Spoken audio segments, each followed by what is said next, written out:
Bismillahirrahmanirrahim. Assalamualaikum. I'm Hafiz Mohammed Karni and I have done my MPhil in Teacher Education from Iqra University Karachi. So I welcome once again to all of you in the preparatory classes of the teaching license test. It is a complete 40-day session in which I will complete the whole syllabus that was announced by STATA as well as IBS Sakkar. So if you want to enroll in this course, then you can contact me on these given numbers. And the topic of today's class is feedback, its characteristics and benefits. So let's start the topic. What is feedback? Feedback means information. Feedback means information for the learners and the teachers about the learners performance. जी, सीखने वाला और पढ़ाने वाला दोनों की information होती है किसके बारे में कि सीखने वाले की परफॉर्मेंस है क्या, about performance relative to learning goals के हिसाब से परफॉर्मेंस कितनी है, कितनी बेहतर है और किस तरह जा रही है। Based on evidences of learning के हिसाब से हम चेक करते हैं कि हमारी जो परफॉर्मेंस है या जो लर्निंग है वो कितनी बेहतर हो रही है।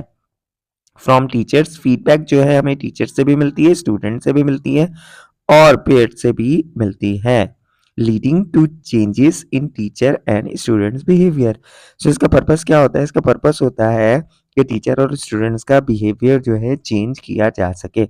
अब आपके दिमाग में हमेशा ये बात घूम रही होगी कि टीचर का बिहेवियर कैसे चेंज किया जा सके फीडबैक के लिहाज से, तो वो बिल्कुल अभी आने वाली स्लाइड्स के अंदर हम इस टॉपिक को बड़े बेहतरीन अंदाज से कवर करेंगे और आपका ये कॉन्सेप्ट भी क्लियर हो जाएगा that how feedback will change the instructional strategies of a teacher. So feedback is a procedure used to inform a learner of the correctness. ठीक है जी, फीडबैक एक प्रोसीजर है जो आगाह करता है सीखने वाले को कि वो क्या करे, अपने रिस्पॉन्स के अंदर क्या करे, सही करे, उसकी बेहतरी करे and suggest possible solutions for improvement, और बताया जा सके कि आपने इन सॉल्यूशंस के ऊपर जब आप अमल करेंगे तो that will become the cause of your improvement, तो फिर आपकी इम्प्रूवमेंट जो है वो होगी। इसको आप ऐसे कह सकते हैं कि फीडबैक आपको एक चीज को असेस करके आपको गाइडलाइंस प्रोवाइड करता है इम्प्रूवमेंट के लिए। ठीक है जी। So feedback is commonly used to enhance classroom learning. ये बेसिक सी डेफिनेशन थी फीडबैक की। अब हम इसके कॉन्सेप्ट्स की तरफ जाएंगे और इसको बड़े अच्छे तरीके से देखेंगे। ये देखें जी, बेसिक कॉन्सेप्ट। अब ये आपने 3 टर्म्स जो है ना अपने दिमाग में बिठाने हैं। ठीक है, the first one is learning. ठीक है, फर्स्ट वन हमारे पास क्या है? लर्निंग। दूसरा है हमारे पास इफेक्टिव फीडबैक और तीसरा है असेसमेंट। तो जो फीडबैक है वो इफेक्टिव होना बहुत जरूरी है। तो जो फीडबैक है, फीडबैक किस तरह काम करती है? फीडबैक आप ऐसे कह सकते हैं कि feedback is a bridge between assessment and learning. तो फीडबैक जो है वो एक ब्रिज का रोल प्ले करती है लर्निंग और असेसमेंट के दरमियान। अगर बीच में फीडबैक नहीं होगी तो लर्निंग और असेसमेंट का जो प्रोसेस है वो इफेक्टिव इतना नहीं होगा। ठीक है जी। फॉर एग्जाम्पल, अब अगर आपसे ये कहा जाए कि आप ये देखिए कि आपके पास जो फीडबैक है वो फीडबैक आती कहाँ से है? ठीक है, सबसे पहले आप एक क्लासरूम में जाते हैं, क्लासरूम के अंदर जाके आप करते हैं असेसमेंट। ठीक है, असेसमेंट कौन सी करेंगे? चलिए आप बताएं। जब आप जा रहे हैं तो आप असेसमेंट जो कर रहे हैं वो असेसमेंट होगी आपकी फॉर्मेटिव असेसमेंट। ठीक है, कौन सी असेसमेंट होगी? फॉर्मेटिव असेसमेंट जो था ड्यूरिंग द लर्निंग की जाती है। ये असेसमेंट के पीछे जो हमने लेक्चर्स पढ़े थे उसके अंदर बड़े बेहतरीन तरीके से इस कॉन्सेप्ट को हमने डिफाइन किया था कि what is assessment, how many types of assessment. So formative assessment और फीडबैक क्या एक ही बात है? देखिए, असेसमेंट होगी तो आपको पता चलेगा ना, आप असेस करेंगे कि हाँ ये यहाँ पे ये ग्रे एरियाज हैं, यहाँ पे जो है वर्क होना बहुत जरूरी है। तो उन एरियाज को देके असेसमेंट का जो रिजल्ट होगा उसको आप देख के फिर आप क्या करेंगे? आप एक फीडबैक बनाएंगे। ठीक है, फीडबैक हमेशा एक जो है एक्सपर्ट करता है। ठीक है, फीडबैक हमेशा एक एक्सपर्ट करता है। क्लासरूम के अंदर बात की जाए तो टीचर इज एन एक्सपर्ट। तो टीचर फीडबैक कर रहा होता है। अब टीचर्स की फीडबैक कौन करता है? जिसे आप मास्टर ट्रेनर कर सकते हैं, ट्रेनर कह सकते हैं, या कोई भी नाम दिया जा सकता है। ठीक है जी। तो एक्सपर्ट हमेशा किस हिसाब से होगा? एक्सपर्ट हमेशा नॉलेज के हिसाब से होगा। एक्सपर्ट हमेशा उस पर्टिकुलर फील्ड के हिसाब से, जिसके पास नॉलेज ज़्यादा होगी, that will become the expert.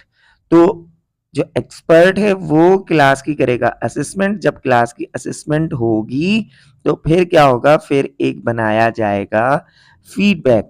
ठीक है, जो फीडबैक को किस हिसाब से बनाया जाएगा? असेसमेंट को दिमाग में रखते हुए।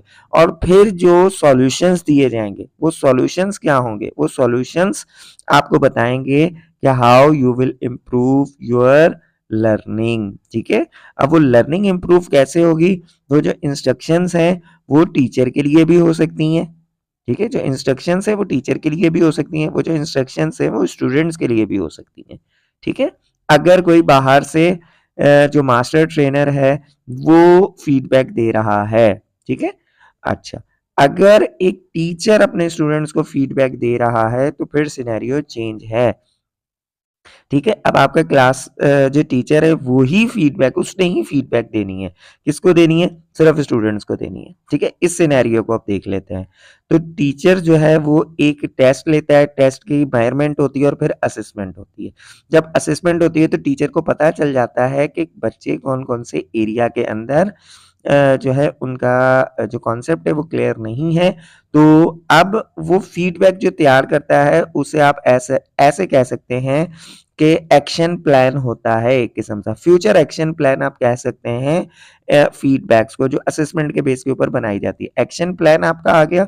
जब आपका एक्शन प्लान बन जाता है कि अब मैंने इस तरह एक्शंस लेने हैं, मतलब मैंने इस तरह बच्चों को पढ़ाना है, और फिर टीचर को खुद अंदाजा हो जाता है कि I am using this particular method to teach the student, so I should change my teaching method और स्ट्रेटेजीज। अगर टीचर है वो टीचर लर्निंग मेथड के जरिए जो है क्लासरूम के अंदर पढ़ा रहा है, पर वो देख रहा है कि जो रिजल्ट्स हैं वो नहीं जो है अचीव हो रहे, तो देन वो क्या करेगा? अपना टीचिंग मेथड चेंज करके स्टूडेंट सेंटर्ड मेथड यूज करेगा। ठीक है जी।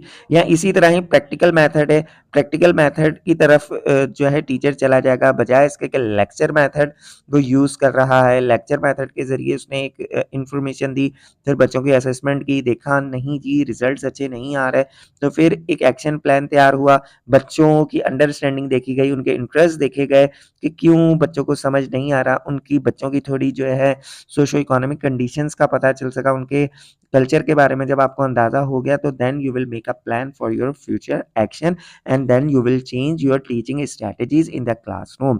So with changing your teaching methods you will get a good result in the class with the help of effective feedback. So hopefully feedback का concept clear हो गया होगा कि feedback का relation किसके साथ किस तरह है। ठीक है जी।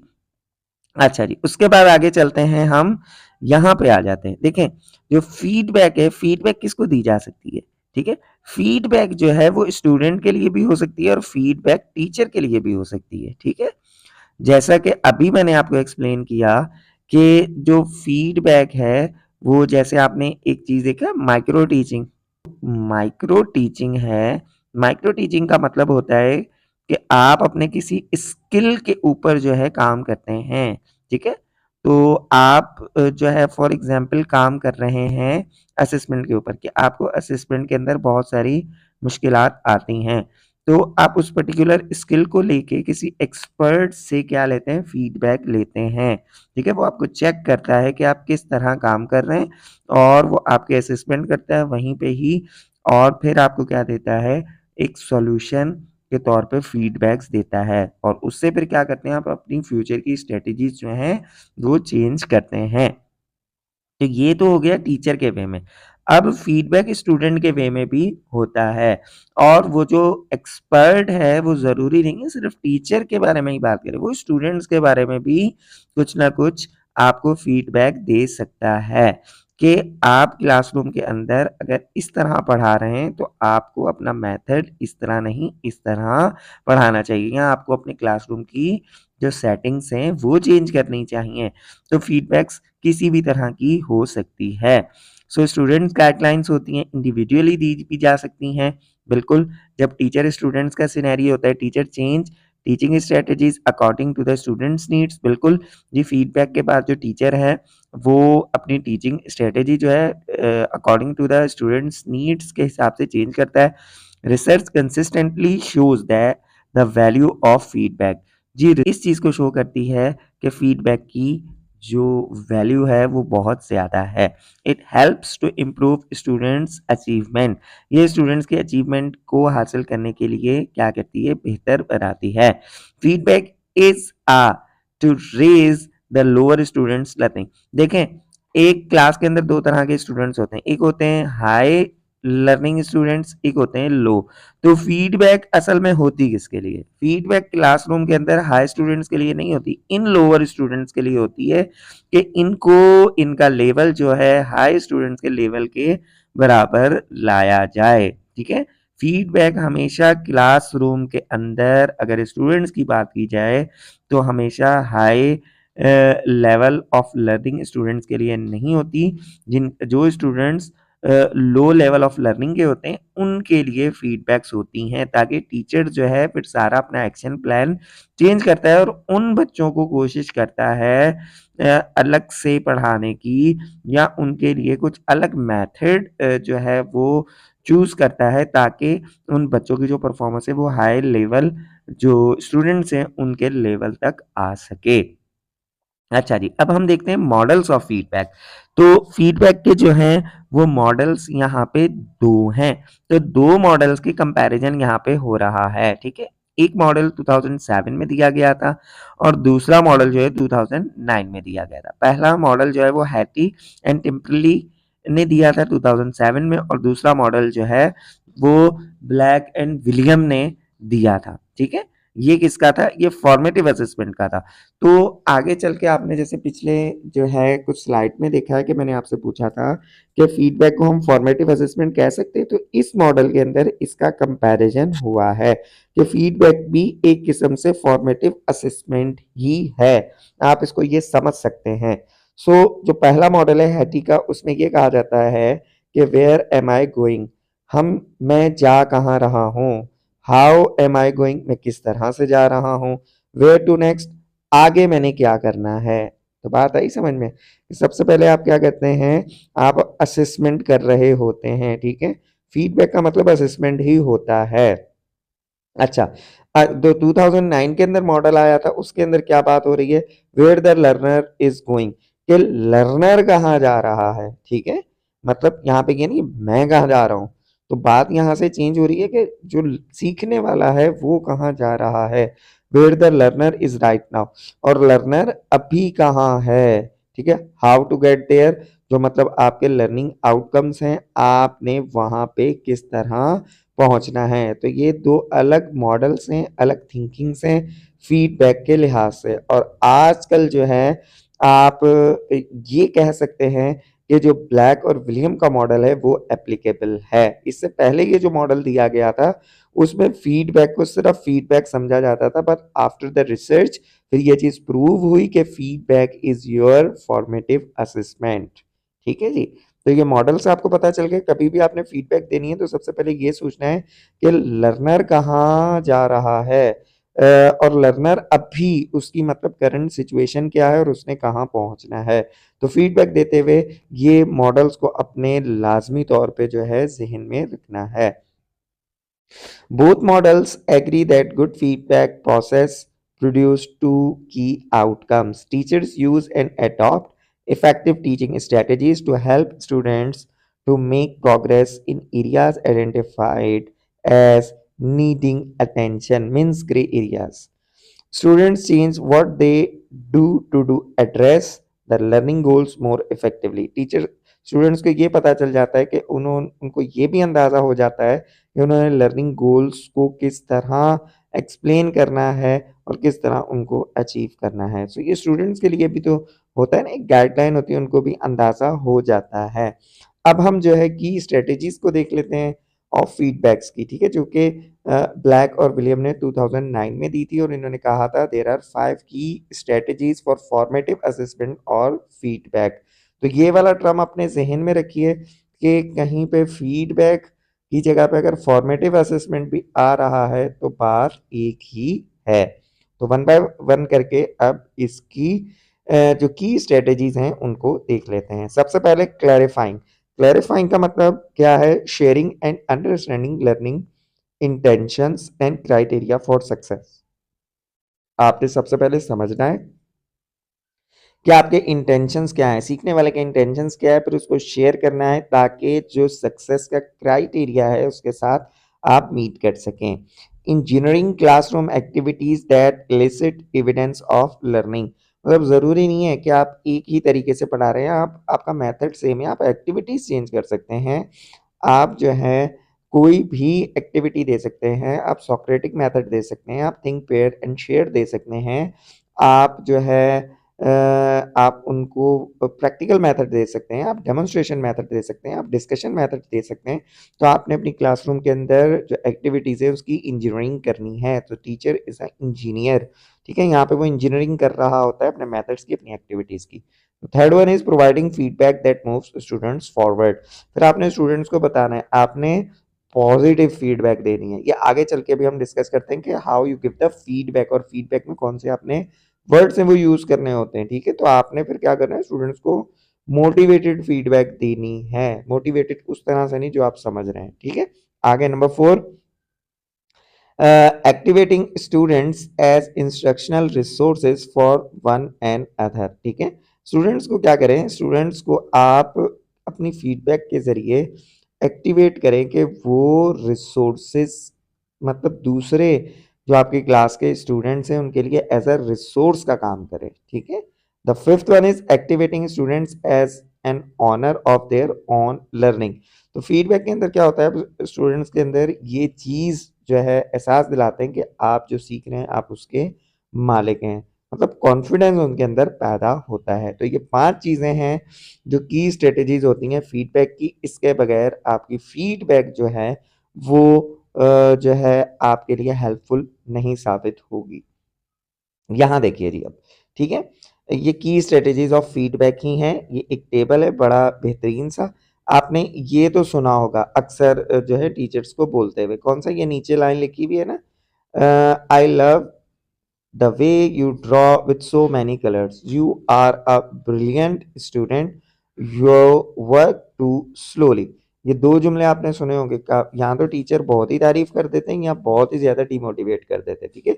You are a brilliant student और यू वर्क टू स्लोली, ये काम आपने नहीं करना, ठीक है, ये काम आपने नहीं करना, पर तुम्हें करना क्या है, अभी वही तो सीखना है हमने, ठीक है जी। तो ये जो स्ट्रेटेजी है ये हमें बताती है। लेवल 1 के ऊपर टास्क, आपने बच्चों को क्या कहना है, how well task and understand and perform, कि बच्चा कितने परसेंट टास्क को अंडरस्टैंड कर रहा है, कि समझ रहा है या नहीं रख रहा है, या बस ऐसे ही प्रोसेस करता जा रहा है, ठीक है। तो इसका इम्पैक्ट क्या होगा, इसका इम्पैक्ट होगा यूजफुल इम्पैक्ट है, ठीक है। आपने सबसे पहले ये देखना है कि बच्चा चीज को समझ भी रहा है या नहीं समझ रहा है, या बिना समझे ही करता जा रहा है। नंबर 1 ये है, फीडबैक के अंदर आपने इस चीज का लाजमी तौर पर ख्याल करना है। दूसरा नंबर, आपने प्रोसेस को देखना है, the main process needed to understand perform task, कि बच्चा जो है अगर वो जो है अंडरस्टैंड नहीं कर पा रहा, तो क्यों नहीं कर पा रहा, क्योंकि उसको प्रोसेस ही समझ नहीं आ रहा। मेन प्रोसेस अगर बच्चे को समझ आ गया कि टास्क हो किस तरह रहा है, तो इसका इम्पैक्ट पावरफुल हो जाएगा। पहले जो चीज को अंडरस्टैंड करना है, टास्क को समझना है, फिर उसके प्रोसेस को समझना है, ठीक है। तो उसके बाद थर्ड वन है self regulation, self monitoring, directing and regulating actions. आपने क्या करना है, जब बच्चे को ये सारा कुछ पता चल गया तो वो क्या कर रहा होगा, वो सेल्फ मॉनिटर कर रहा होगा ना, खुद ही देख रहा होगा, खुद ही डायरेक्शंस अपने ग्रुप में दे रहा होगा और एक्शंस को रेगुलेट कर रहा होगा, ठीक है। तो अगर ये पहले दो लेवल नहीं है बच्चे के अंदर, तो वो सेल्फ सेल्फ रेगुलेशन की तरफ जा ही नहीं सकता। और ये दोनों जो है प्रोसेस और self regulation, they are more powerful, ठीक है जी। लास्ट वन, सेल्फ लेवल क्या होता है? जब पर्सनल इवैल्यूएशन नहीं कर लेते कि जी मैं तो बहुत अच्छा हूँ और जी कि आप जो है बहुत ज़बरदस्त काम कर रहे हैं। टीचर अगर इस तरह की बात कर रहा है, you are a brilliant student, तो इसका इम्पैक्ट क्या है? इसका इनइफेक्टिव जो है इम्पैक्ट है, ये काम नहीं करेगा, ठीक है? और ये चाहते ना चाहते हुए जो है क्लास के अंदर जो टीचर्स हैं वो इस तरह के कमेंट्स पास कर रहे होते हैं। जो कमेंट्स किस तरह पास करने हैं, थोड़ी एक्सप्लेनेशन के अंदर करने हैं, जो कि आगे अभी हम एक्सप्लेन करते जाएंगे। अब हम कंपोनेंट्स ऑफ फीडबैक को देख लेते हैं। एक है वेरिफिकेशन और दूसरा है एलाबोरेशन, ठीक है? Verification informs the learners of the correctness of their responses, मतलब जो गलतियां उनको क्या करना है, उनको वेरीफाई करना है कि ताकि वो सही हो जाए। While elaboration indicates information about the response, ठीक है? जो आपके पास एलाबोरेशन है वो आपको रेस्पॉन्स के बारे में बताता है कि आपका रेस्पॉन्स किस तरह का था। The most common type of elaboration is providing the correct alternative, ठीक है? एलाबोरेशन के अंदर आपको करेक्ट अल्टरनेटिव मीन सॉल्यूशंस दी जाती हैं। In academic feedback paradigm, researchers typically provide participants with feedback about the correctness of their original response and test whether the feedback improves their memory performance. Researchers क्या करते हैं? Researchers feedback paradigm के अंदर सबसे पहले वो देते हैं पार्टिसिपेंट्स को क्या फीडबैक्स कि वो अपने ओरिजिनल रेस्पॉन्स जो है उसको वो क्या करें, बेहतर करें, जहां पे वो गलती कर रहे हैं उसको वो बेहतर कर सकें। और फिर वो चेक करते हैं कि फीडबैक जो है वो मेमोरी परफॉर्मेंस के अंदर कितना बेहतर काम करती है। सो एकेडमिक जो पैराडाइम है उसके अंदर हमारे पास तीन चीजें होती है। नंबर वन होता है एक इनिशियल टेस्ट। आप आए क्लास में और आपने एक असेसमेंट ली। जब आपने असेसमेंट ली, you identify the grey areas and you make an action plan and given to the teachers और द स्टूडेंट्स। और जब वो आपने प्लान दे दिया, देने के बाद फिर आप क्या करते हैं, एक टेस्ट कंडक्ट करते हैं और देखते हैं कि मेरी फीडबैक कितनी अच्छी थी, ठीक है? तो फीडबैक मेरी अच्छी थी, उसने कुछ इम्प्रूवमेंट लाई या नहीं लाई। ऐसा नहीं है बस आपने फीडबैक दे दी और बस कहानी खत्म हो गई, नहीं।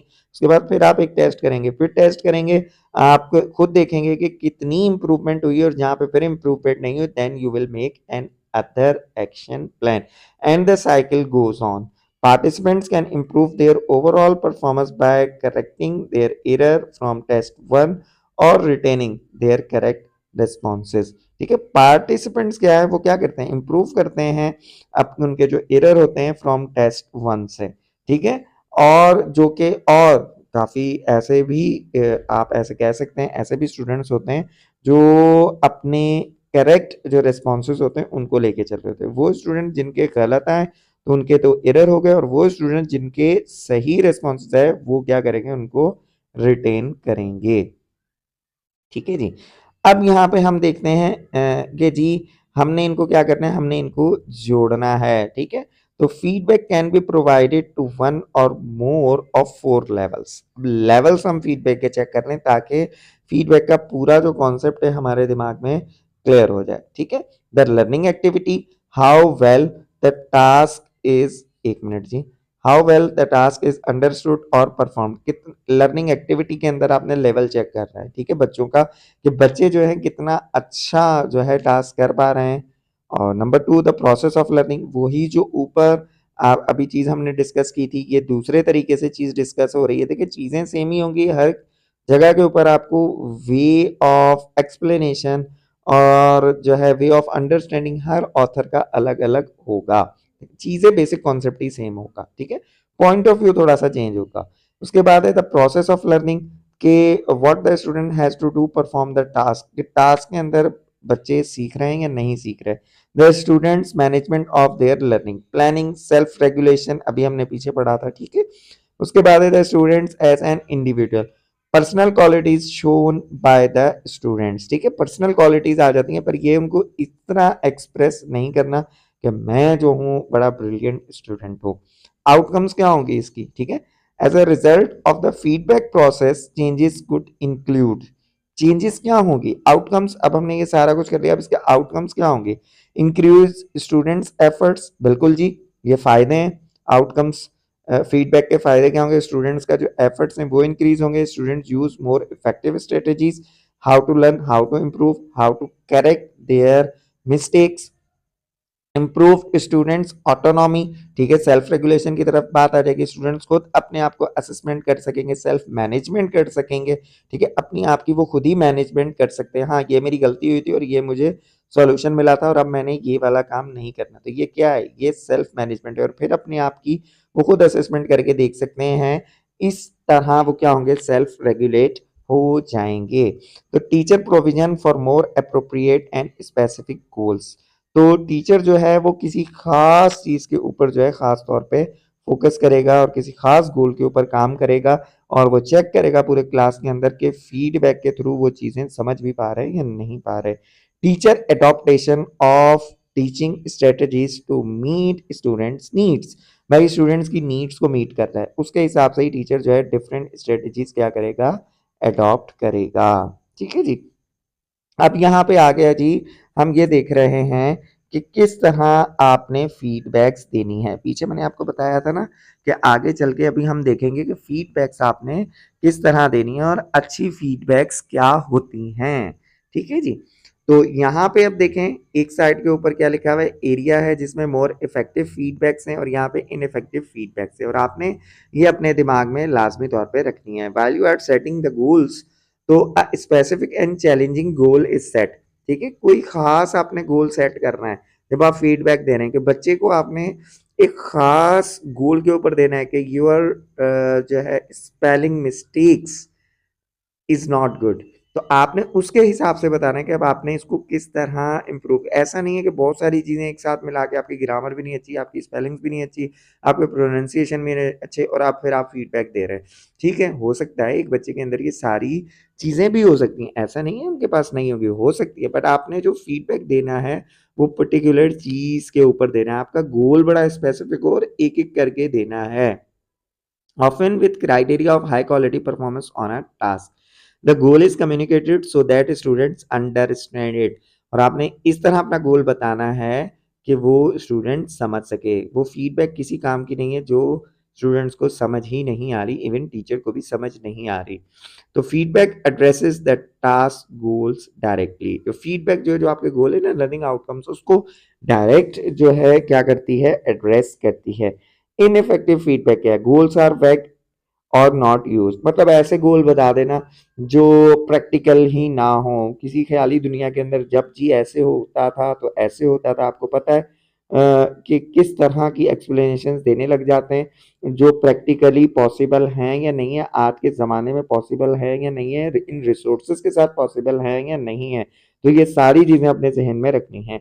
Students do not understand the goal और द सक्सेस क्राइटेरिया, ठीक है, ये मत सोचें कि जो है बच्चे सक्सेस क्राइटेरिया और गोल्स को नहीं समझ पाएंगे। नहीं, अभी आप नहीं समझ सकते, हम समझते हैं और हम आपको ये कह रहे हैं तो आपने ये काम ऐसे करना है। तो ये वाली फीडबैक आपकी नहीं होनी चाहिए। आपका जो गोल है आप वो क्लियरली एक्सप्लेन करें, बताएं ये गोल किस लिए है, क्या इसका फायदा होगा और इसलिए हम ये काम कर रहे हैं। कभी भी स्टूडेंट्स को ये नहीं आपने कहना कि आप ये चीज़ नहीं समझ सकते, ठीक है, आपकी पहुंच से दूर है। अगर ठीक है आप समझते हैं, कुछ कुछ लेवल होती है, कुछ कॉग्निटिव लेवल होते हैं, ठीक है, जो एज के साथ बन रहे होते हैं, पर ये लफ्ज बोलने की आपको जरूरत नहीं है। अगर आप इस तरह के लफ्ज कह रहे हैं और इस तरह की लफ्ज बता रहे हैं तो वो जो है इनइफेक्टिव फीडबैक हो जाती है। उसके बाद है काइंड ऑफ फीडबैक। तो काइंड ऑफ फीडबैक के अंदर हमारे पास क्या है? दो अलग अलग चीजें हैं। Feedback draws attention to positive elements of the performance, ठीक है, फीडबैक आपकी ऐसे नहीं है, इंस्पेक्शन टाइप नहीं है। जैसे इंस्पेक्शन होती है ना, इंस्पेक्शन के अंदर एक फेयर का एलिमेंट होता है और आप जो है अगले के ग्रे एरिया जो उसकी कमियां कोताहियां हैं वो ही बता रहे होते हैं, ठीक है। तो आपने यहाँ पे क्या करना है? आपने positive elements of the performance के ऊपर अटेंशन देनी है। The details of correct responses, ठीक है। Feedback include constructive criticism, constructive criticism होता है, ठीक है, active that provokes the students to improve task performance. Feedback refers to the changes in performance from previous efforts.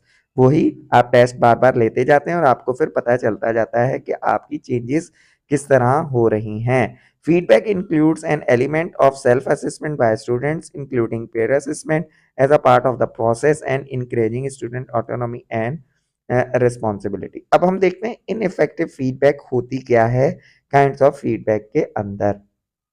Feedback is solely on incorrect responses। देखें, incorrect responses के ऊपर आपकी feedback नहीं होनी चाहिए, ठीक है। गलतियां नहीं आपने बतानी फीडबैक के अंदर, ये बात जहन में रखिए, ठीक है। Feedback that does not provide information और सपोर्ट इम्प्रूव परफॉर्मेंस और अंडरस्टैंडिंग, ऐसी फीडबैक किसी काम की नहीं है जो गोल को फोकस ही नहीं कर रही, ये बता ही नहीं रही कि परफॉर्मेंस और अंडरस्टैंडिंग को किस तरह इम्प्रूव किया जा सके। बस कुछ कुछ काफ़ी दफ़ा होता है ना, टीचर्स कुछ बातें कर रहे होते हैं जो क्राइटेरिया के हिसाब से मीट ही नहीं कर रही होती हैं और फिर बच्चे सोच रहे होते हैं ये सर ने पता नहीं किस कॉन्टेक्स्ट की बातें हमें बता दी हैं। So there is a focus on comparison with other students और मार्क्स और ग्रेड्स। ये वाली आपने बात देखी है, फीडबैक्स के अंदर क्या दे रहे होते हैं, देखो उसने मेहनत की थी और आपके मार्क्स कितने हैं और उसके मार्क्स कितने बेहतर हो गए, उसके ग्रेड्स देखो कितने अच्छे हो गए और आपके ग्रेड्स कितने अच्छे थे। ये क्या है, ये इनइफेक्टिव फीडबैक से ये डिमोटिवेशन की तरफ लेके जा रही होती है। तो ये वाली बात आपने नहीं करनी, तरीके से बात करनी है। आपने परफॉर्मेंस के ऊपर बात करनी है कि आप अपनी परफॉर्मेंस किस तरह चेंज कर सकते हैं। आप किस तरह परफॉर्मेंस चेंज करेंगे तो आपकी अंडरस्टैंडिंग लेवल बढ़ेगा। जब आप इस तरह की बात करेंगे तो ग्रेड तो ऑटोमेटिकली बढ़ जाएंगे। मतलब एक टारगेट नहीं करें। अच्छा, reliance on extrinsic motivation stickers stars. भाई देखें, आप काफ़ी लेवल तक आप ये बात कह सकते हैं कि फीडबैक के अंदर आप बच्चे को मोटिवेट तो करें, पर यहाँ पे ये जो चीज़ लिखी हुई है कि आप बच्चे को जो है स्टिकर्स ना दें, स्टार्स ना दें या कोई भी एक्सट्रिंसिक मोटिवेशन ना दें, तो यहाँ पे मैं इस चीज़ से एग्री नहीं करता। ये लिखा हुआ है बट मैं इस चीज़ से एग्री यहाँ पे नहीं करता। ये मेरा अपना ओपिनियन है, आप अपना ओपिनियन भी शेयर कर सकते हैं कि अगर हम बच्चे को एक्सट्रिंसिक मोटिवेशन भी ना दें तो फिर क्या दें, क्या इंट्रिंसिक मोटिवेशन दें। इंट्रिंसिक मोटिवेशन किस लेवल के बच्चों पे काम करेगी, प्राइमरी, सेकेंडरी या एलिमेंट्री। या अगर हम एक्सट्रिंसिक मोटिवेशन दे रहे हैं तो एक्सट्रिंसिक मोटिवेशन जो है प्राइमरी, एलिमेंट्री और सेकेंडरी किस लेवल के ऊपर काम करेगी। तो ये आपने जो है ना मुझे अब बताना है, ये क्वेश्चन है जो मैं आपको दे रहा हूँ, इसका जवाब आप लोगों ने मुझे बताना है कि देखें एक्सट्रिंसिक मोटिवेशन है, ठीक है, यहाँ पे लिखा हुआ है कि इनफेक्टिव फीडबैक के अंदर आती है और ये आपने नहीं देनी। तो मेरा आपसे सवाल ये है कि आप किस लेवल के ऊपर एक्सट्रिंसिक मोटिवेशन दे सकते हैं, प्राइमरी, एलिमेंट्री या सेकेंडरी, जो वर्क करेगी, और इंट्रिंसिक मोटिवेशन कहाँ कहाँ काम करेगी। तो इसका मतलब ये है ना, आप एक्सट्रिंसिक मोटिवेशन नहीं देंगे तो आपने इंट्रिंसिक मोटिवेशन देनी है, किसी की तारीफ कर देनी है, ठीक है। अब वहां पे वो जो बात की जा रही है कि तारीफ भी आपने बिल्कुल स्पेसिफिक वे में नहीं करनी, और फीडबैक के अंदर काफी दफा पनिशमेंट भी आती है, ये एक नई बात है, ठीक है। ये काफियों को नहीं पता होगा जो आप पनिशमेंट दे रहे हैं, ठीक है, वो हमने अभी पीछे पढ़ा था साइकोलॉजी के अंदर। तो साइकोलॉजी के अंदर ये सारी चीज़ें रीइंफोर्समेंट हो रही है ना, नेगेटिव रीइंफोर्समेंट जिसे कहते हैं, तो ये वो थी। तो फीडबैक इंक्लूड्स पनिशमेंट, तो फीडबैक के अंदर पनिशमेंट भी आती है। अच्छा, लेवल्स ऑफ फीडबैक, अब हम लेवल्स ऑफ फीडबैक को देख लेते हैं। तो feedback provides information about a task, how well it was performed and how to do it more effectively, ठीक है। Non specific feedback is given praise और criticism for task performance without details. बस आपने ये डिटेल्स के ऊपर जाना नहीं, बस एक अपना जो है यहाँ तो तारीफ की तो करते ही जा रहे, या जो है नेगेटिविटी की तरफ आए तो करते ही जा रहे, डिटेल्स के ऊपर डिस्कस ही नहीं कर रहे, सिर्फ जो है तारीफ है या जो है क्रिटिसिज्म है। तो डिटेल्स के ऊपर आपने बात करनी है। Feedback at the process level, how can the students improve the learning process needed to understand and perform the task, ठीक है जी। Feedback at the self level, comment on personal qualities of the students either positive और negative that provides little और no information about processes of और performance. Students को कभी भी जो फीडबैक देना है वो पॉजिटिव और नेगेटिव नहीं देना, ठीक है। The last one is feedback at the self-regulation level. How can the student do a better job of planning, monitoring, and managing their actions and using strategies in approaching the task? This is also describes as meta cognitive feedback. ठीक है जी। तो ये क्या है, ये आपका effective था और ये आपका इनइफेक्टिव वे था कि आपने बच्चे को ये बताना है कि सेल्फ रेगुलेशन लेवल के ऊपर आप किस तरह एक बेहतरीन प्लान बना सकते हैं, मॉनिटर कर सकते हैं और अपने टास्क ले सकते हैं।